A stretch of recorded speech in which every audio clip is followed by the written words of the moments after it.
Yep, what it do, Ghost Nation? It's your boy Ghost Rider. Welcome back to another episode of Ghost Movies. Now, on this episode, I want to talk about The Batman. I just came back from watching The Batman, and I have to say, it's oh my fucking lord. I love this fucking movie so much. From start to finish, where do I start? I'm about to spoil a bitch out of this, so I don't even give a shit. I love Robert Pattinson, aka Robert Pattinson. He is my new Batman. I love the detective noir. I love the detective aspect of this Batman. He looked at every evidence. He looked at every crime scene. He looked and studied. Dude, for him to even introduce contact lenses into his eyes so he could see what he could record what he's looking at. Loved it. That is a new element that we've never seen from the Batman before. I love the fact that he can actually just record what he's looking at and play it back. And he could cut out things that he probably missed, pause things that he probably missed. He can enhance things, make things smaller. I love the fact that we got a detective Batman. This is what Batman is. He's not just a bruiser. He's not just a killer. He's not just a good hand-to-hand combat type of superhero. This guy is the most intellectual superhero that we've ever got. He knows things before his enemy knows things. And I'm telling you, I love this year two Batman.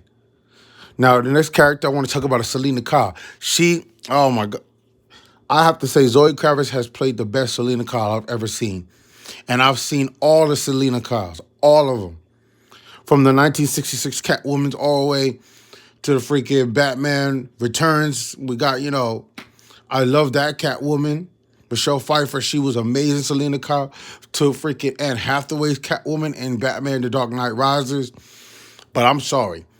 The most craftiest, cunning Catwoman goes to Zoe Kravitz. When she broke into that safe, and she has all her schematics and everything, the drill, the scope. She was looking as she was turning the knob to get the codes for everything. I love that. Love that. This Selena Kyle I love the part where she said, I got 9 lives. I love that. He's like, take care of yourself. You only got 1 life. She was like, I got 9 lives. Then she put her foot into that dude and tried to throw him off the cliff. Then she jumps off the building. I loved it. Her interaction with Bruce was amazing. The flirtation. I like after she was cracking the safe, how Bruce found her and he said, oh, you're pretty good at that. And they started going at it until he slammed her onto the piano or the table. I love that scene. Zoe Kravitz is the best Catwoman ever. And I want her to come back for the next sequel.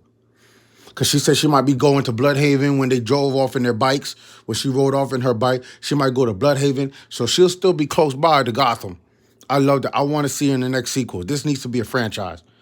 Let's talk about Jeffrey Wright's character as Jim Gordon. For the fact is that this is not even Captain Gordon. This is Lieutenant Gordon right now, or Detective Gordon. He's not even a lieutenant yet. I like this because Batman has been working with Jeff Gordon for 2 years, and he still don't even know who Bruce Wayne is, who Batman is. And I like that in this Batman, we see that this Batman that Jeffrey Wright's character is working with, this is the real Batman. This is the real Bruce Wayne. Bruce Wayne, he's the mask. Batman is the real person. And we see that when he lost his mother and father, that's who Bruce Wayne had to become. He had to become a symbol. Batman, I like the fact that this movie tackled that. Batman is the real person. Bruce Wayne is the mask. The philanthropist, the playboy billionaire, that is the mask. Bruce Wayne is the mask. Batman is the actual person that he has turned into. Loved it. Yo, I love freaking, what's his name? Penguin. The Penguin was amazing. I swear, that doesn't even look like the dude who played Bullseye in that Daredevil. I forgot his name already. But I love Penguin's character. That character, he was like a mob boss. He was like a gangster. I'm no rat. I love and let's talk about the car scene. The car scene was amazing. When Batman had to chase Penguin, I love that car scene. When he made the trucks bump into each other, when Batman started to speed up, those trucks turned into, one of the trucks ramp turned into a ramp, and then the explosion hit, and you see Batman come out of the smoke. Bruh, that That's probably my favorite. That scene and the hallway scene was probably my two favorite scenes in this whole movie. Because I love that hallway scene with the bullets. And Batman went into the club and he took out all those henchmen, those bad guys who were the Riddler that was hanging on top. I loved it. I loved it. My God, this movie, so much to talk about. Alfred was great. I love Andy Serkis playing Alfred. He got a gimp now. He got a cane. He got a limp. We never seen Alfred with a cane and he's limping. That means he probably got hurt or he probably got attacked by one of Batman's foes, maybe in year one, and Alfred got injured from it. Or maybe Alfred got hurt when he used to fight in the war for Britain. You know, he was probably part of the British Army. We don't know how he got that limp. I love it. I hope Alfred talks about that. I need him to come back. There needs to be a sequel for this movie. Oh my gosh. Jim Farrell. Is it Jim Farrell? Jim Farrell was the one that played Penguin. Anyway, next character I want to talk about. I love the fact that we got with Zoe Kravitz, her mother.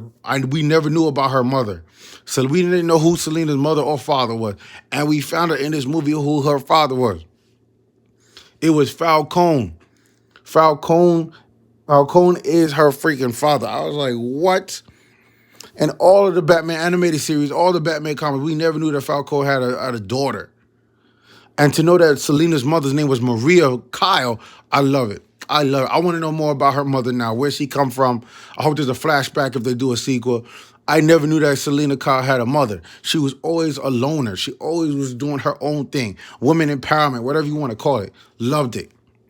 Now, when Riddler finally was locked up in Arkham, we finally got the Joker. They showed the Joker next to him as a friend. Now he has a friend because they both started laughing. We know that that's the Joker that's locked up in Arkham.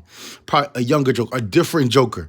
Not freaking, not the Joker who made $1 billion with that standalone Joker. No, this is not that Joker. That Joker is a whole different universe. This Joker, I cannot wait to watch this Joker, man. Joaquin Phoenix Joker is not in this universe. And I'm so excited to see what they do next. Is that Joker going to help the Riddler escape Arkham? What's going to happen? I think the Riddler is going to be locked up in there for a long time. And now let's talk about Paul Dano. Paul Dano, man, he played a serial killer Riddler. This Riddler's probably, I'm sorry, this is my favorite Riddler. And I grew up with all these iterations of Catwoman and Riddler and all these. But this is probably my favorite Riddler, man. He was so menacing. He was such a serial psychopath, sociopath. It was great to see that, man. And when he was sitting in that diner and they arrested him, bruh, when Batman approached the window and you just see Paul Dano look at him while his head was on the table next to the coffee, bro, that was so freaking menacing and wicked. You could tell that this guy's a serial killer, man. He don't give a shit who he kills.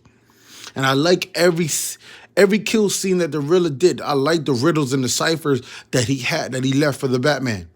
He left them a letter in an envelope, but he also had a cipher that went with it. So you got the riddle and you had a cipher, and you had to solve that cipher so you can get to the next riddle. Every person that Riddler killed was a riddle for the next victim. Oh, it was so good. So good. I love the gadgets. I love the car. Batman doesn't know how to glide yet with his cape. He had to use one of those flight Jumpman suits or whatever when they're professional skydivers. He had one of those suits on. So he has not yet developed his cape into a glider yet, but he will. This is only year 2, and I like the emotions that he has. Everybody's saying this is an emo Batman. This ain't no emo Batman. This Batman has been going through stuff, and the only thing that he cares about is vengeance. Vengeance for his mother and father. Vengeance on all his enemies. You're not gonna mess with my city. My father and mother is the protector of this city. And when he found out the truth that his father hired Falcone to kill a man, it was crazy. Crazy. This movie was amazing. I give it a 10 out of 10. Go see this movie. I'm glad I saw it before it dropped on Friday or Thursday because I'm going to be working. I won't be able to watch it. But I had to go see it early. When I found out they were showing it early, I was like, yo, I got my tickets from last week. I wanted to see it yesterday, but I'm glad I saw it tonight. Go out and see this movie, Ghost Nation. This movie was fantastic. I recommend it for everybody to go watch this joint. All right, I'm about to get up out of here. Y'all already know what to do. like this video. Also, subscribe to the channel for all the latest and greatest videos that I drop for y'all. Until next time, I'm going to catch you on the next video. Ghost Rider out.